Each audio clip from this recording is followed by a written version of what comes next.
Olá, eu, Amanda, a Ellen Alves, a Lavínia e a Sharon iremos apresentar sobre os testes funcionais de membros superiores e inferiores.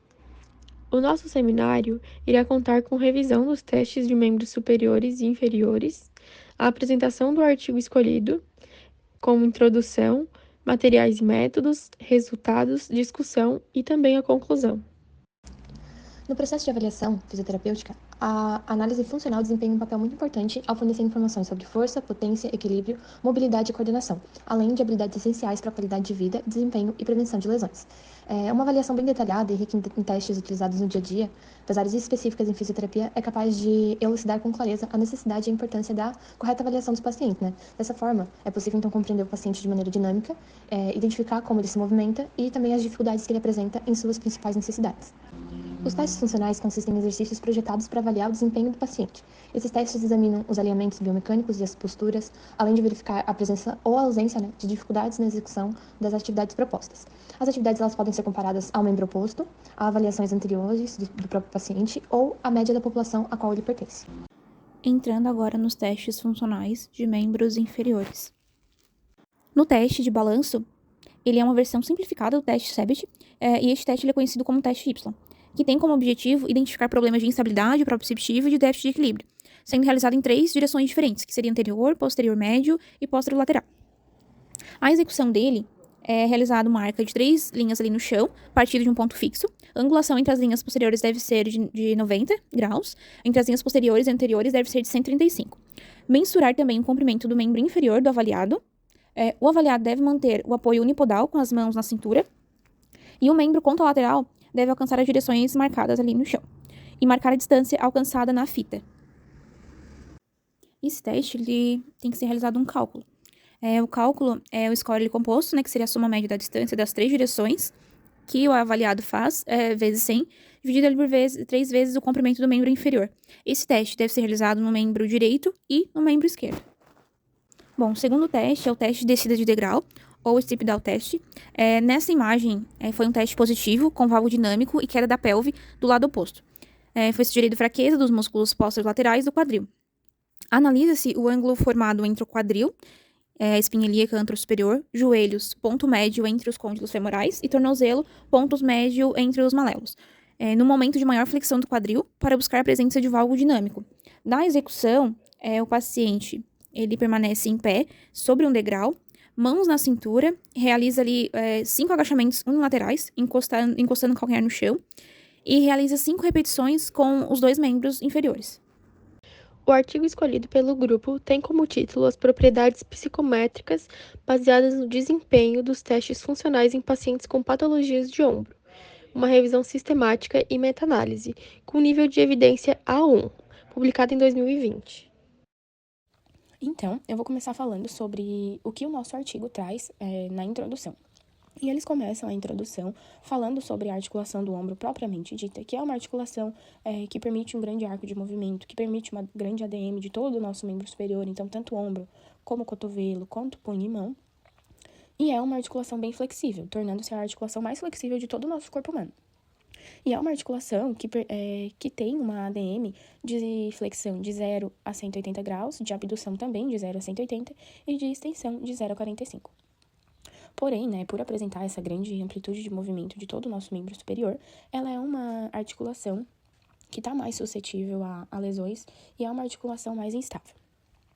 E por isso, as lesões no ombro, elas causaram um grande aumento nos custos tanto médicos quanto econômicos. E nesse artigo, ali na introdução, eles trazem que na prática ortopédica propriamente dita, as lesões no ombro cresceram também, então a prevalência delas cresceu, e elas foram consideradas a terceira causa de dor musculoesquelética mais comum. Então, essa lesão no ombro também veio crescendo na prática ortopédica, tornando-se uma lesão considerável. E essas lesões, elas podem resultar em inúmeras limitações funcionais para o nosso paciente, porque é uma articulação que vai envolver todo o nosso membro superior, então vai envolver o ombro propriamente dito, vai envolver cotovelo, podendo envolver punho e mão. Então, são lesões que podem prejudicar as atividades de vida diária e resultar numa redução do bem-estar do nosso paciente. Então, dando continuidade sobre a introdução do nosso artigo, agora eu vou falar um pouco mais sobre a avaliação da articulação do ombro mesmo. E nesse artigo eles trouxeram que ela foi realizada através de alguns relatos pelos próprios pacientes, por meio de algumas medidas, que são os PROMs, e a avaliação do desempenho mediante alguns testes. Esses PROMs, eles são indicadores de qualidade na assistência do paciente e eles são questionários que são padronizados e devem ser preenchidos pelos próprios pacientes para observar a opinião deles sobre o estado de saúde deles, sem a interpretação, sem a intervenção de nenhum outro profissional de saúde. E eles têm como objetivo avaliar a dor no ombro e o movimento funcional sobre a visão do paciente. Esses PROMs que são mais utilizados, então, incluem o DASH, que é um questionário sobre disfunções de braço, ombro e mão, e o SPAD, que vai avaliar a dor e a incapacidade associadas, então, a essas disfunções do ombro. Eles trouxeram, então, que tanto esses questionários quanto os testes, eles têm que ser aplicados, por um profissional qualificado, capaz de quantificar, observar e discriminar todas essas limitações funcionais do nosso paciente. E ao final da introdução do artigo, eles trouxeram que os testes funcionais que forem escolhidos para avaliar um desempenho, eles têm que ser testes confiáveis, válidos, ajustáveis e que tenham aplicabilidade para aquele tipo de paciente para avaliar, a eficácia da reabilitação no tratamento das lesões do ombro. Então, alguns desses testes que eles relatam, eles foram desenvolvidos e testados para avaliar, então, essas lesões, mesmo no ombro, através de algumas propriedades psicométricas. Essas propriedades, elas vão referir tanto as características quanto as qualidades dos instrumentos, que forem utilizados para avaliar, então, através de algumas propriedades, que são desde a validade do teste, da confiabilidade, também da consistência desse teste, da sensibilidade, da especificidade e também da precisão do teste. Essas propriedades psicométricas, elas são bem importantes para garantir que esses instrumentos de avaliação funcional, eles sejam instrumentos precisos, consistentes e válidos, para que, através deles, os resultados sejam confiáveis, tanto para o diagnóstico quanto para a intervenção no paciente. Aí eles trouxeram, então, nesse artigo, que até o momento não houve nenhuma revisão sistemática, para resumir essas propriedades que eu acabei de citar, dos testes funcionais baseados no ombro. Então, os objetivos dessa revisão são identificar, avaliar e sintetizar as propriedades de medida desses testes funcionais baseados no desempenho do ombro em pacientes que possuem lesões no ombro. Os métodos do estudo levaram em consideração como critério de elegibilidade estudos randomizados ou estudos de corte, publicados em revistas revisadas por pares, com idioma predominante em inglês e com prazo máximo de março de 2019. Nos participantes, mais de 50% da população estudada era diagnosticada com doenças no ombro. Como intervenção ou comparação, foram selecionados estudos individuais que relatavam as propriedades de medição, que são confiabilidade, validade e responsividade desses testes funcionais baseados no desempenho do ombro. Como critério de exclusão, foram excluídos estudos que não apresentavam dados sobre as medidas de confiabilidade, validade e responsividade destes testes funcionais. Além disso, publicações em conferências, resumos ou pôsteres que também foram excluídos dessa revisão sistemática. Como fonte de informação, foi realizado buscas eletrônicas nas bases de dados Medline, Embase, Scopus e Sinahal desde o início do estudo até março de 2019. As palavras-chave usadas foi confiabilidade, ombro e teste funcional e diversas suas variáveis. Além disso, também foram avaliadas as listas de referências de cada estudo selecionado para identificar outros estudos relevantes. Como características dos estudos, 8 estudos foram elegíveis e eles foram realizados entre 2006 e 2017, incluindo 304 participantes ao todo. Porém, o tamanho dos estudos variou de 16 a 101 pacientes, e com diversas lesões de ombro. Na extração dos dados, 5 autores extraíram os dados e eles foram revisados por um sexto autor. Nas informações extraídas dos estudos individuais, foram incluídos autor, ano, população, doença estudada, ambiente, tamanho da amostra, idade, medida avaliada e o intervalo do reteste. Nas medidas de confiabilidade, foram extraídos o erro padrão médio, o coeficiente de correlação intraclasse, a mudança mínima detectável e estatísticas capa. Também os intervalos de confiança de 95%. O coeficiente de correlação intraclasse menor que 40, que 0,40, indicava confiabilidade fraca.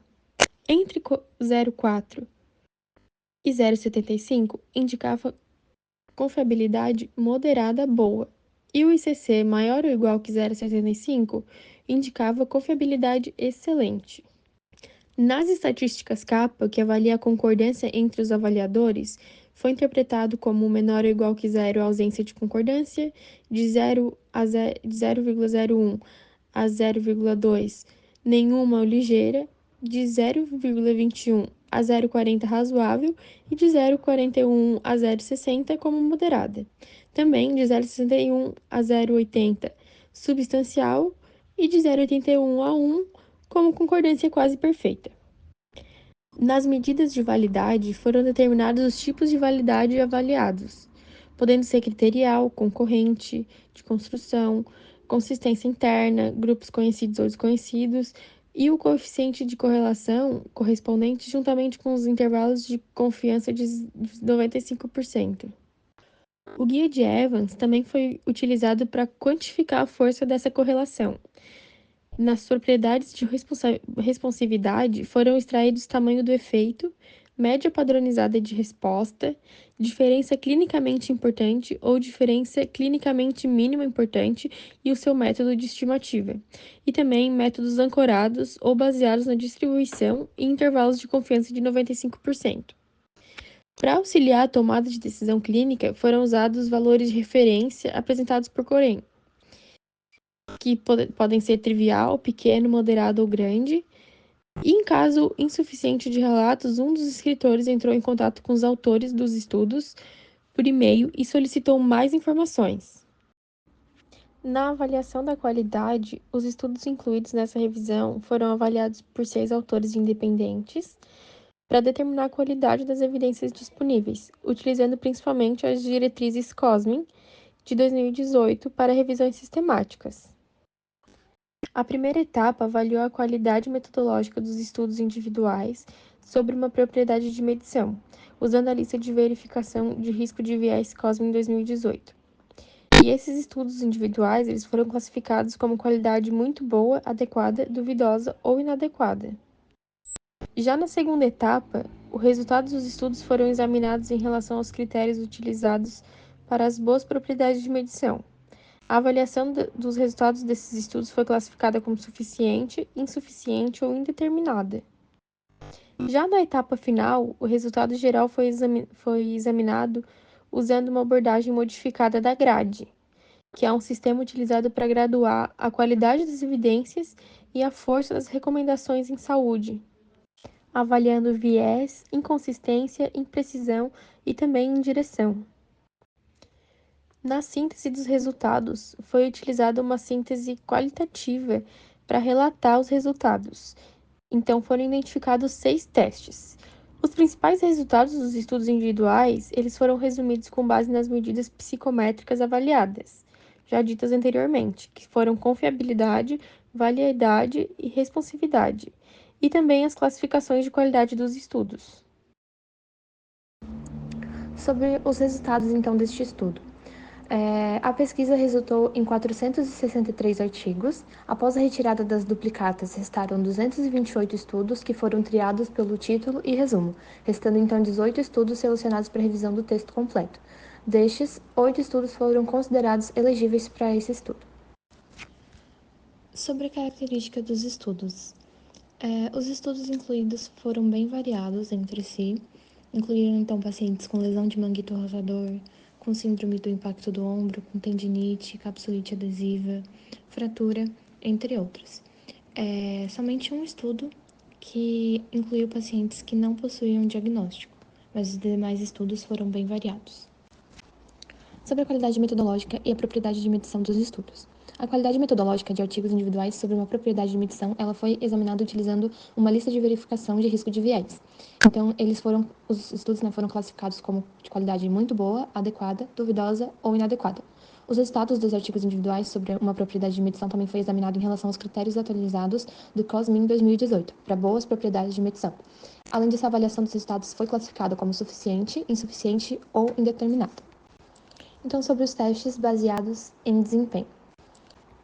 Foram identificados 6 testes funcionais baseados no desempenho do ombro. O primeiro deles é o Índice Padronizado de Função do Ombro, o FI2S, que é um teste que tem 100 pontos com 4 subgrupos. O primeiro deles é a dor, com 28 pontos, que avalia dor em repouso, atividades habituais e dor noturna. O segundo é a ADM, com 24 pontos, que avalia flexão anterior, abdução, rotação externa, entre outros. Tem também a função, com 30 pontos, que avalia atividades como pentear o cabelo, vestir ou tirar um suéter, pegar um objeto na altura dos olhos, entre outros. E tem também a força, que avalia por meio de um teste de pressão palmar. O segundo teste é o teste de comprometimento funcional mão, pescoço, ombro e braço, que é o Fit Hansen. Ele é uma bateria de testes com 3 tarefas que simulam atividades de levantamento repetitivo e movimentos sustentados acima da cabeça. A primeira tarefa é baseada em uma atividade de alcance, realizada na altura da cintura. A segunda tarefa envolve uma atividade de alcance, realizada na altura dos ombros. E a terceira tarefa diz respeito ao excesso sustentado da atividade principal. Um cronômetro é utilizado pelo avaliador para registrar o tempo decorrido para o paciente realizar cada tarefa. Uma pontuação resumida é calculada, calculando a média dos tempos de todas as 3 tarefas. Teste de estabilidade da extremidade superior em cadeia cinética fechada. Ele é um teste de força e de desempenho da extremidade superior em cadeia cinética fechada. No teste, o indivíduo assume uma posição de flexão e em seguida levanta e alterna aduzindo horizontalmente uma mão para tentar tocar a mão oposta em uma sequência repetitiva enquanto ele mantém essa flexão horizontal. O número de manobras realizadas em 15 segundos é registrado e os indivíduos eles podem realizar 2 tentativas de 15 segundos e calcula-se o número médio de manobras realizadas. Teste funcional cronometrado de braço e ombro. O TFAST consiste em 3 tarefas. A primeira delas é a mão na cabeça e nas costas. O paciente deve deixar o braço ao lado do corpo e fazer uma extensão da mão até tocar a parte de trás da cabeça. Em seguida, deve abaixar o braço para tocar a superfície dorsal da mão até a região lombar. O número de repetições realizadas é contado em 30 segundos e depois repetido para o outro braço. A segunda atividade é a lavagem de parede. O paciente segura uma toalha e mantém a toalha em contato total com a parede e em seguida move a mão e o braço em movimentos circulares. Cada vez que a mão passa pela marca superior, ela conta como uma rotação. O total de repetições é registrado por 60 segundos. A última tarefa é levantador de jarro ou galão. O paciente levanta um jarro de um balcão e em seguida coloca em cima de uma prateleira. Imediatamente ele deve trazer de volta à altura do balcão. Essa tarefa é repetida por 30 segundos e o número de repetições é registrado e a tarefa é repetida no outro braço. Índice de função do ombro. É uma medida de resultado de 13 itens, onde foram identificados 6 testes funcionais baseados no desempenho do ombro. Observa-se então o desempenho de um paciente em cada uma das 13 tarefas e avalia o desempenho de acordo com as descrições das categorias, como capaz, incapaz ou parcialmente capaz. As pontuações brutas totais são convertidas para uma escala de 0 a 100, com pontuações mais altas, indicando uma maior capacidade de realizar as tarefas com sucesso. As tarefas incluem a capacidade de beber de um copo, lavar o ombro oposto e pentear os cabelos. Teste de mão no pescoço, mão escápula e escápula a escápula. Esses testes são usados para avaliação devido à sua relação com o desempenho de atividades de vida diária. O teste mão-pescoço ocorre em flexão de ombro e rotação externa. O paciente envolve os dedos, atingindo a linha mediana posterior do pescoço, com o ombro em abdução completa e rotação externa sem extensão do punho. Já o teste de mão-escápula ocorre uma extensão de ombro e rotação interna. O paciente envolve a mão, alcançando atrás do tronco até a escápula oposta ou 5 centímetros abaixo dela em rotação interna completa. Já o teste de mão contra a escápula oposta ocorre uma adução horizontal do ombro. O paciente envolve a mão, alcançando a espinha da escápula oposta em adução completa sem flexão do punho. Medidas de confiabilidade baseadas em desempenho de testes funcionais. Encontraram 8 estudos que examinaram as medidas de confiabilidade de testes funcionais baseados no desempenho do ombro. Desses 8 estudos, 5 estudos foram reunidos para examinar estimativas de confiabilidade teste-reteste, e os resultados indicaram excelentes coeficientes de correlação com a qualidade moderada. 2 estudos foram agrupados para avaliar estimativas de confiabilidade intra-avaliador, e os resultados agrupados indicaram excelentes coeficientes de correlação com a qualidade alta. Outros 2 estudos foram reunidos para examinar estimativas de confiabilidade intra-avaliador, e os resultados agrupados também indicaram excelentes coeficientes de correlação com a qualidade moderada. Todos os estudos, no geral, apresentaram excelentes propriedades de confiabilidade, com intervalos de confiança que variaram de 0,80 a 0,98. Medidas de validade de testes funcionais baseados em desempenho. Encontraram 4 estudos que examinaram a validade dos testes funcionais baseados no desempenho do ombro. O primeiro estudo comparou a validade do FI2S com o constante Morley Score e o DASH, e relataram correlações muito fortes. O segundo estudo comparou a validade do Fit Hansen com o DASH e o SPAD, e relataram correlações fortes também. O terceiro estudo comparou a validade do Fit Hansen com o DASH e com o SPAD, e relataram relações muito fortes. E o último estudo comparou a validade do índice de função do ombro com o DASH e com o constante, no início do estudo e por um acompanhamento de 6 semanas. E tanto no início quanto ao final do estudo foram relatadas correlações muito fortes. Medidas de capacidade de resposta de testes funcionais baseados em desempenho. Identificaram 2 estudos que avaliaram essas medidas. O primeiro estudo examinou a responsividade do F2S no acompanhamento de 8 semanas e os resultados indicaram grandes tamanhos de efeito. Já o segundo estudo avaliou a capacidade de resposta do índice de função do ombro no acompanhamento de 6 semanas e os resultados indicaram tamanhos de efeitos pequenos. Agora, na discussão do artigo, trazendo como objetivo avaliar medidas psicométricas e fornecer recomendações clínicas. Os testes revisados demonstraram autoconfiabilidade para testes como FIT-HANSA, que seria o teste de comprometimento funcional mão e pescoço, ombro e braço. E o CKC, o teste de estabilidade de membros superiores de cadeia cinética fechada, com IC superior a 0,36, indicando consistência nos resultados ao longo do tempo. Na estabilidade, foi observados os desafios ao avaliar a estabilidade dos pacientes em intervalos teste-retestes curtos, sendo que foi algo crucial para a interpretação precisas. Trazendo ainda na parte da discussão o erro de medição, estimativas como 100 referiu a confiabilidade absoluta que expressou o erro de medição nas mesmas unidades que o original IMDC, que se preocupa ali com a quantidade mínima de mudanças necessárias antes que se possa ter certeza de que a mudança excede ali o erro aleatório que ocorre em participantes estáveis, mostrando que eles são fundamentais para quantificar o erro de medição. Na validade, os testes funcionais do ombro, como F2S, que seria ali o índice padronizado de função do ombro, e o FIT, que é o índice de função do ombro, e o FIT-HANSA, que é o teste de comprometimento funcional mão, pescoço e ombro e braço, como falei no outro slide. Eles mostraram correlações robustas, como constante, DASH e SPEED, sugerindo que medem adequadamente o que pretendem avaliar. Na responsabilidade, a gente observou variações nos tamanhos de efeito, refletindo a sensibilidade desses testes em detectar mudanças ao longo do tempo, influenciadas pelo tipo de população que foi estudada. Ainda na discussão, trazia 3 tópicos, Que seria o primeiro, que seria limitações do estudo. Essa pesquisa focou exclusivamente em estudos prospectivos de corte, excluindo artigos de conferências, pósteres ou resumos. E esses viés de publicação pode influenciar a estratégia de busca. Para esse risco, 2 autores conduziram a pesquisa eletrônica e 7 revisores independentes foram responsáveis pela extração de dados e avaliação de qualidade das evidências. Já nas implicações para a pesquisa, os achados sublinham a necessidade de futuros estudos clínicos de larga escala para validar completamente os testes como o CKC e o TFEST, que para explorar ali a capacidade de resposta, do FIT-HANSA, do CKC também e do TFEST. As evidências robustas nesses parâmetros que foram utilizados são essenciais para fortalecer o uso desses testes em pacientes com condições relacionadas ali ao ombro.